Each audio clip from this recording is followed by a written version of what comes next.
only thing I'd like to do is put you to work. Would you please stand up and stretch? And you might want to shake the hands of your neighbor and get introduced.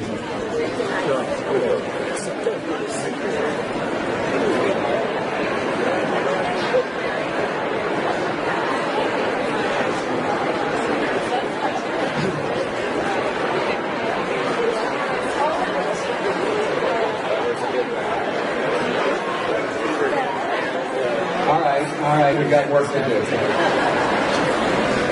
First of all, some of the topics I'm talking on today are all related to time. Time, that variable we all have to deal with. As Peter Drucker once said, time is the scarcest resource of all. But I don't know much about time, so I took a clue from Clint Eastwood. And I've got a chair here that's occupied by Father Time. So Father Time, from time to time, I want to crank back the time machine and sometimes go forward.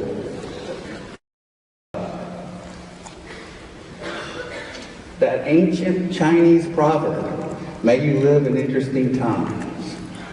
Was that a proverb or was it a curse? We can never tell, but I will tell you that 2012 is definitely a most interesting year.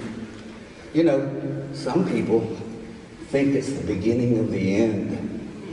What happens on December 21st? The Mayan apocalypse. We'll get back to that later. So while it might be the beginning of the end and it might be doomsday, on the other hand, 2012 is a very exciting year for me. This is the 10th anniversary of that little book we wrote, Business Process Management, the Third Wave. By the way, you'll see I'm much older than the avatar. 10 years goes by real quick. So it might be not the beginning of the end, but I'd like to talk to you about the end of a new beginning. So, Father Time, process is a buzzword here. Can you take us way back to 1920? Thank you. There's a word called management. Management was not always around. It was invented by these three guys. You got Frederick Taylor, you got Alfred Sloan, and you got Peter Drucker. They created this thing in the 20s called management. And then later, after World War II, a couple of guys named Deming and Duran went to Japan and taught them about quality, statistical quality, if you will, total quality management. While the word management itself related to process, the processes were implicit. What happened with the TQM movement is we didn't make new processes, but we applied statistical analysis to improve processes. And look at the change that made on the world as far as quality management. Then, 10 years after the Duran and Deming books, came that infamous book, Re-Engineering the Corporation. How many of you read that or know about it? You know, it just swept the world. And it created this thing called Business Process Re-Engineering, BPR. What is that? You younger people here may not remember that term, but I bet all of us remember the term downsizing. Well, Hammer was from MIT and he was into this office automation stuff, and their idea together was, wait a minute, instead of the handoffs we make between all the departments in an enterprise, why can't we use office automation types of technologies to tear down those silos? And that's exactly what happened. They re-engineered and transformed companies with the Big Bang approach that today is embedded in your ERP systems.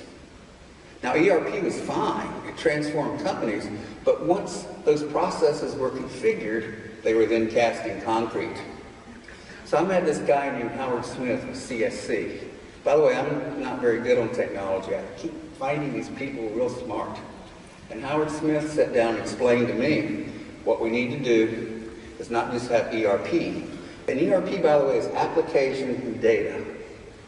Why don't we take the idea of process and make an abstract data type out of it and make it the center of automation?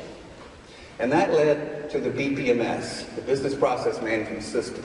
It was not built to last. It was built to change. That was 10 years ago. And I'm disappointed in a lot of things because a lot of companies have just used BPMS to automate back office. And that ain't what it's about. But what it really is about is automating entire companies and being able to fluidly change those processes on the fly. Well, now, the big challenge, I met another smart guy. He's the Chief Innovation Officer of Dell, a computer company, Jim Steichleather. And we looked where it's going to go for the next 10 years and came up with the book, Business Innovation in the Cloud. Because now we're taking not just an enterprise, we're taking the entire value chain and building multi-company virtual network enterprises.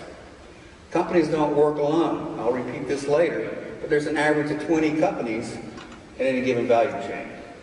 So what are they going to do? Is there going to be an 800-pound gorilla controlling all the suppliers? No, we're going to start building these process capabilities in the cloud. Now, in our book, we wanted to look out and look at how we do innovation in the cloud.